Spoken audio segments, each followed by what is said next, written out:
ओम नमो भगवते वासुदेवाय. श्रीमद भागवत महात्म्यम. अध्याय पहिला. परीक्षित आणि वज्रनाभ यांची भेट. शांडिल्य मुनींच्या मुखातून भगवंतांच्या लीलांचे रहस्य आणि व्रजभूमीच्या महत्वाचे वर्णन. महर्षी व्यास म्हणतात, ज्यांचे स्वरूप सच्चिदानंद घन आहे, जे अनंत सुखाचा वर्षाव करतात, ज्यांच्या शक्तीनेच या विश्वाची उत्पत्ती, स्थिती आणि प्रलय होतात, त्या भगवान श्रीकृष्णांची आम्ही भक्तिरसाच्या प्राप्तीसाठी नित्य स्तुती करतो. नैमिषारण्यामध्ये आसनावर बसलेल्या बुद्धिमान सुतांना भगवंतांच्या कथांचे रसिक असलेल्या शौनकादी ऋषींनी प्रणाम करून विचारले.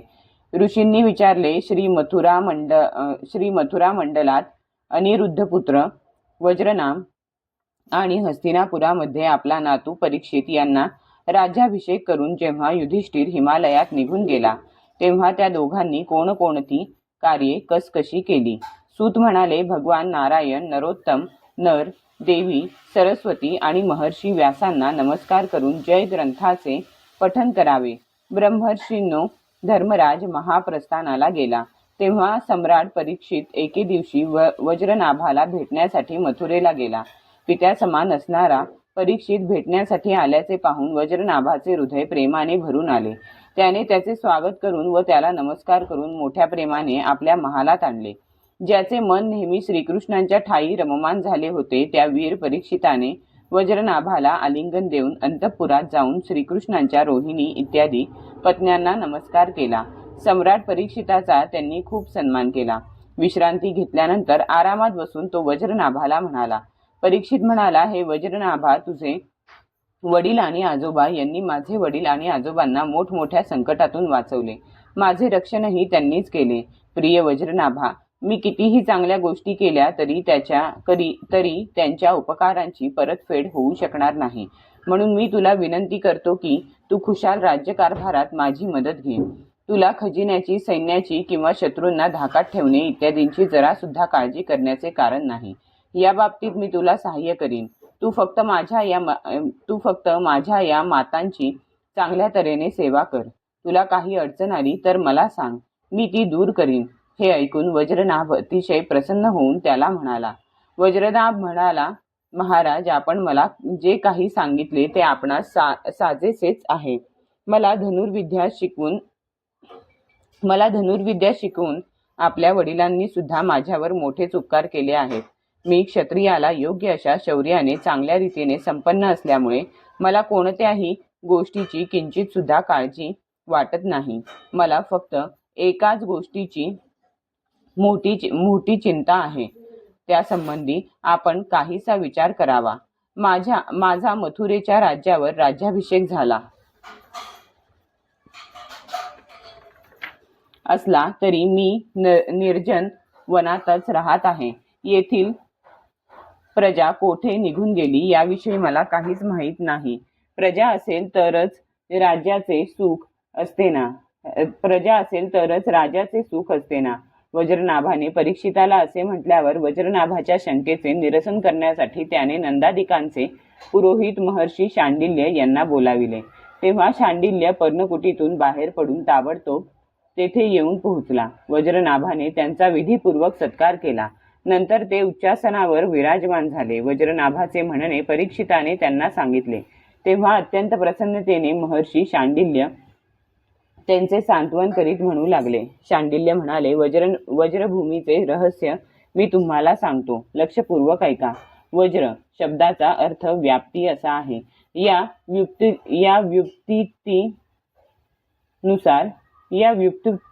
व्युत्पत्तीनुसार व्यापक असल्या कारणानेच या भूमीचे व्रज असे नाव पडले आहे. सत्व, रज, तम या तीन गुणांच्या पलीकडे जे परब्रह्म आहे तेच व्यापक आहे. म्हणून त्याला व्रज असे म्हणतात. ते सदानंद स्वरूप, परम ज्योतिर्मय आणि अविनाशी आहे.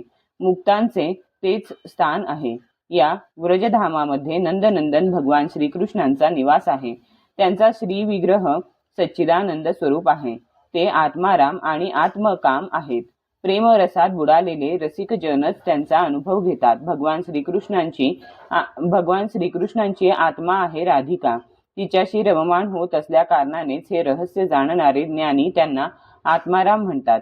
काम म्हणजे हवे असलेले पदार्थ. भगवान श्रीकृष्णांना हवे असलेले व्रजातील पदार्थ म्हणजे गायी, गोप, गोपी आणि त्यांच्याबरोबर लीला करणे, विहार करणे इत्यादी. हे सर्व त्यांना नेहमीच मिळालेले असते. म्हणूनच श्रीकृष्णांना आप्तकाम असे म्हटले गेले आहे. त्यांचे हे रहस्य प्रकृतीच्याही पलीकडील आहे. ते जेव्हा प्रकृतीबरोबर हे खेळ खेळू लागतात तेव्हा दुसरे लोक सुद्धा त्यांच्या लीलेचे अनुभव घेतात. प्रकृतीच्या बरोबर होणाऱ्या लीलेमध्येच रजोगुण, सत्वगुण आणि तमोगुण यांच्याद्वारे होणारी सृष्टीची उत्पत्ती, स्थिती आणि प्रलय यांची प्रचिती येते. अशा प्रकारे भगवंतांची लीला ही एक पारमार्थिक आणि दुसरी व्यावहारिक अशी दोन प्रकारची असते. पारमार्थिक लीला ही स्वसंवेद्य असते. जीवांच्या देखत जी लीला होते ती व्यावहारिक लीला होय. पारमार्थिक लीलेखेरीज व्यावहारिक लीला होऊ शकत नाही, परंतु व्यावहारिक लीलेचा पारमार्थिक लीलेत प्रवेश होऊ शकत नाही. तुम्ही दोघेजण भगवंतांची जी लीला पाहत आहात ती व्यावहारिक लीला आहे. पृथ्वी इत्यादी लोक या लीलेच्या अंतर्गत आहेत. याच पृथ्वीवर हे मथुरा मंडळ आहे, जेथे भगवंतांची ती पारमार्थिक लीला गुप्त रूपाने सदैव होत असते. तीच ही व्रजभूमी आहे. कधी कधी प्रेमपूर्ण भक्तांना ती येथे सगळीकडे दिसू लागते. 28व्या द्वापार युगाच्या शेवटी जेव्हा केव्हा भगवंतांच्या रहस्य लीलेचे अधिकारी येथे एकत्र येतील, त्यावेळी सुद्धा आताप्रमाणेच भगवान आपल्या भक्तांसह अवतार घेतील. हेतू हाच की आपल्या अधिकारी भक्तांत मिसळता यावे. त्यावेळी भगवंतांचे प्रिय देव इत्यादी सुद्धा सगळीकडे अवतार घेतील. आता एवढ्यात अगदी अलीकडे जो अवतार झाला होता त्यावेळी भगवंत आपल्या सर्व आवडत्या भक्तांच्या अभिलाषा पूर्ण करून अंतर्धान पावले आहेत. यावरून हे निश्चित झाले की येथे भगवंत येण्याआधी 3 प्रकारचे भक्तजन उपस्थित होते. यात कोणतीही शंका नाही. त्यांपैकी पहिले नित्य अंतरंग पार्षद, दुसरे त्यांच्या अंतरंग लीलेत प्रवेश करून घेऊ इच्छिणारे, तिसरे देवता इत्यादी. यांपैकी देवाधिकांना भगवंतांनी अगोदरच व्रजभूमीतून द्वारकेत नेऊन पोहोचविले होते. नंतर त्यांनाच मुसळाचे निमित्त करून पुन्हा आपापल्या अधिकारावर पाठविले. तसेच जे भगवंतांनाच प्राप्त करून घेण्याची इच्छा करणारे होते त्यांना प्रेमानंद स्वरूप बनवून नेहमीसाठी आपल्या नित्य अंतरंग पार्षदांमध्ये सामील करून घेतले. जे सर्व नित्य पार्षद आहेत ते अजूनही येथे असले तरी जे त्यांच्या दर्शनाचे अधिकारी नाहीत त्यांना ते दिसत नाहीत. जे लोक व्यावहारिक लीला पाहत होते ते नित्य लीलेच्या दर्शनाचे अधिकारी नाहीत. म्हणून येथे येणाऱ्यांना सगळीकडे निर्जन वनच दिसते. म्हणून हे व्रजनाभा तुला काळजी करण्याचे कारण नाही. माझ्या आज्ञेने तू येथे पुष्कळशी गावे वसव, त्यामुळे तुझे मनोरथ पूर्ण होतील. भगवान श्रीकृष्णांनी जेथे जशी लीला केली त्यानुसार त्या ठिकाणाचे नाव ठेवून तू अनेक गावे वसव आणि अशा प्रकारे दिव्य अशा या व्रजभूमीचे चांगल्या रीतीने सेवन करीत राहा. गोवर्धन, दीर्घपूर, डीग, मथुरा, महावन, गोकुळ, नंदीग्राम, नंदीगाव आणि बृहत्सानू, बरसाना या ठिकाणी तू गावे निर्माण कर. भगवंतांच्या लीलांचे ठिकाणी असलेल्या नदी, पर्वत, दऱ्या, सरोवर, कुंड, लता, कुंज, वने इत्यादींचे सेवन करीत राहिले असता तुझ्या राज्यातील प्रजा अतिशय सुखसंपन्न होईल आणि तुला सुद्धा आनंद मिळेल. ही व्रजभूमी सच्चिदानंदमय आहे, म्हणून प्रयत्नपूर्वक तू या भूमीचे सेवन केले पाहिजेस. भगवंतांच्या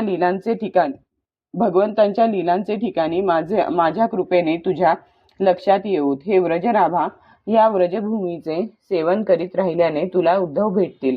त्यांच्याकडून मातांसह तुला हे रहस्य कळेल. एवढे बोलून शांडिल्य श्रीकृष्णांचे स्मरण करीत आपल्या आश्रमाकडे निघून गेले. ते ऐकून परीक्षित आणि व्रजनाभ अतिशय प्रसन्न झाले. अध्याय 1 समाप्त.